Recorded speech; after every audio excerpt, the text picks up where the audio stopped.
ఒక నియోజకవర్గానికి సంబంధించిన శాసనసభ్యుడు తన నియోజకవర్గంలో జరిగేటువంటి జాతరలో కుటుంబ సభ్యులతోనే అటెండ్ చేసుకునేటువంటి రైట్ ఉండదా?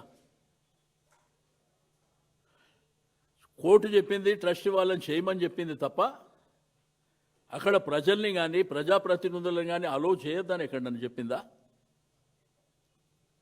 ఒకవేళ ఘర్షణాపూరితమైనటువంటి వాతావరణం మీకు ఏమన్నా అనిపిస్తే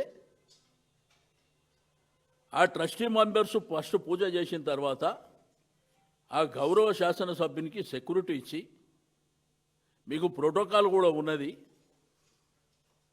తీసుకుపోయి పూజ చేపిస్తే సరిపోతుండే.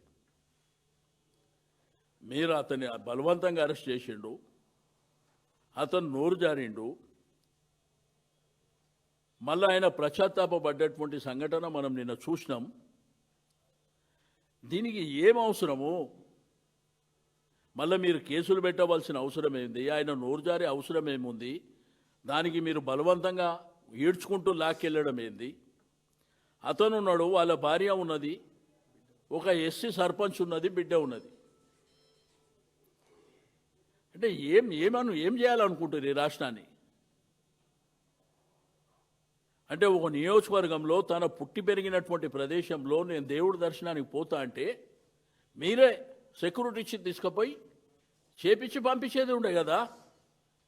ఇదంతా రాదాంతం చేయవలసినటువంటి అవసరం వారికి ఉండేది కాదు, మీకు ఉండేది కాదు కదా. ఇప్పుడు మేము నిరసన చేస్తా అంటే అరెస్ట్ చేస్తారు కదా, అది మీ చేతుల పని కదా. ఒక బాధ్యత గల శాసనసభ్యుడు తన నియోజకవర్గంలో దేవుణ్ణి మొక్కుకునే రైట్ కూడా లేదని చెప్పేటువంటి పరిస్థితి, ఇంత దుర్మార్గం ఈ దేశ చరిత్రలో నేను మాత్రం ఎప్పుడు చూడలే.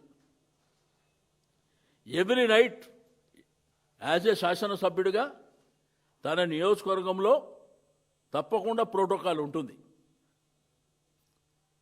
అక్కడ ఉన్న వాతావరణంలో ఏమన్నా 2-3 గ్రూపులు ఉండి విభేదాలు ఉన్నా కూడా వాళ్ళని దర్శనం చేపించి ఇతను కూడా తీసుకుపోయి దర్శనం చేపిస్తే ఓడిచిపోయే అటువంటి దానికి ఒక యుద్ధ వాతావరణాన్ని క్రియేట్ చేసి, రెండోది ఇక్కడ కేసీఆర్ గారి పట్ల నిన్న మొన్న జరిగిన పరిణామాల పట్ల చట్టం చాలా క్లియర్గా అడ్వకేట్లు చాలామంది మాట్లాడుతున్నారు, మీడియాలో సోషల్ మీడియాలో కూడా మాట్లాడుతున్నారు.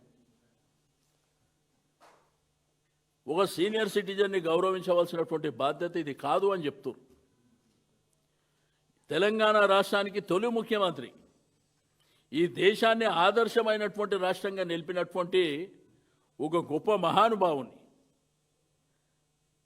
ఆ రోజు తెలంగాణ కోసం పోరాటం చేసి లాస్ట్కు నేను చనిపోయినా పర్వాలేదు నాకు రాష్ట్రం కావాలని కొట్లాడినటువంటి వ్యక్తికి మీరిచ్చే గౌరవ మర్యాద ఇదేనా? మీరు ఈ పనులు ఎప్పుడు చేయాలి? వారు రానన్నప్పుడు కదా. వారు ఏం చెప్పారు? చట్టాన్ని నేను గౌరవిస్తా తప్పకుండా, ప్రజాస్వామ్యంలో నా బాధ్యత అని వారు చెప్పారు. ఏం జరుగుతుంది రాష్ట్రం లోపల? ఎవరిని పడితే వాళ్ళని ఇష్టం ఉన్నట్టు అరెస్ట్ చేయడము, బలవంతాలు చేయడము. మొన్న ఎలక్షన్ పెట్టిరు, ఇప్పుడు 13వ తారీఖు, ఏది మున్సిపాలిటీ ఎలక్షన్. 16వ తారీఖు నాడు చైర్మన్ ఎన్నుకుంటారంట. ఎప్పుడు ఎట్లుంటుంది కాన్స్టిట్యూషన్? ఎలక్షన్ కమిషన్ వారికి మనం చెప్పే అవసరం ఉన్నదా? 13వ తారీఖు జరిగితే 14వ తారీఖు ఏంటంటే రీపోలింగ్ కోసం అవకాశం ఇస్తారు ఒక్కరోజు. ఏమన్నా ఘర్షణ పూరిత వాతావరణం ఉంటే వెరీ నెక్స్ట్ డే చైర్మన్ ఎన్నుకోవాలి. అంటే మీరు గెలిచిన వాళ్ళని ఎత్తుకొని పోయేటువంటి పరిస్థితులకు మీకు ఆ టైము, డేట్లు అవన్నీ కావాలి. మీరు ప్రజలకు ఏమని హామీలు ఇచ్చిర్రు? మీ మేనిఫెస్టోలో ఏం పెట్టిర్రు? ఈరోజు మీరు చేస్తున్న తతంగం అంతేంది? కాబట్టి ఇది పద్ధతిగా లేదు. ఒక సీనియర్ శాసనసభ్యునిగా, సుదీర్ఘమైనటువంటి అనుభవం ఉన్నటువంటి వ్యక్తిగా, 6 సార్లు శాసనసభ్యుడిగా ఉన్నటువంటి వ్యక్తిగా నేను ఈ ప్రభుత్వానికి సూచన చేస్తున్నా. ఇది ప్రజాస్వామ్యంలో మీ కరెక్ట్ కానే కాదు. కొంతమంది మంత్రులు అంటారు. ఎందుకు భయపడుతున్నారు? ఎవడు భయపడుతుండు? ఎవడు భయపట్టిండు? దేనికి భయపట్టిండు? మీరు ఎన్ని చేసినా చట్టాన్ని గౌరవించేటువంటి వ్యక్తులుగా మా వాళ్ళు పాల్గొంటారు. మీరే నోరులు బారేసుకుంటారు ఇష్టం ఉన్నట్టు. మేము భయపడుతున్నాం, వాళ్ళు వచ్చి చూస్తారు మమ్మల్ని. కాబట్టి ఈ పరిపాలన కరెక్ట్గా లేదు. మరి ఏఐసిసి వాళ్ళు కూడా ఆలోచించుకోవాలి. రాక రాక ఒక రాష్ట్రం వచ్చింది మీకు, మీ ఇష్టం, అది మీ కర్మ, మీరు అనుభవిస్తారు.